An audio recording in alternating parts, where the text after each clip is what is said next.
अस्सलामुअलैकुम नाजरीन, मैं हूं आपका मेज़बान महर वकास अली और आप देख रहे हैं टॉप एचडी टीवी।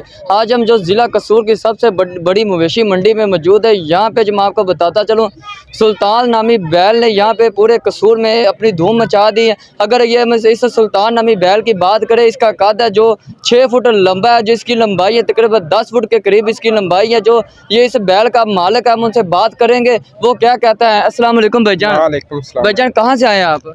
छांट से। भाईजान माशाल्लाह इतना बड़ा आप कसूर में जानवर लेके आए हैं, आप क्या कहेंगे कसूर की आवाम इसके जो पैसे भरने को तैयार है या नहीं तैयार? तैयार है।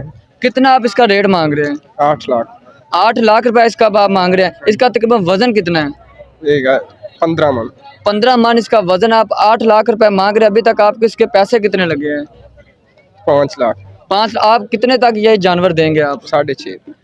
आपने आपने यहाँ पे जो बैल के मालिक है उसकी बात सुनी, उसका कहना था कि हम तकरीबन इसे 6 लाख रुपए में फ़रोख्त करेंगे। 8 लाख रुपए इसका मांग रहे हैं। ये जो सुल्तान नामी बैल है, इसने पूरे कसूर के अंदर अपनी धूम मचा रखी है। इसका जो कद है, इसकी जो लंबाई, आप खुद भी मेरे कैमरा मैन अगर आपको दिखा सके, पूरे जो कसूर की मवेशी मंडी में सबसे बड़ा ये जानवर आया है कसूर में। ये पहली बार इतना बड़ा जानवर आया है। इसी के साथ अपने मेज़बान को दीजिए इजाज़त। देखते रहिए टॉप एचडी टीवी।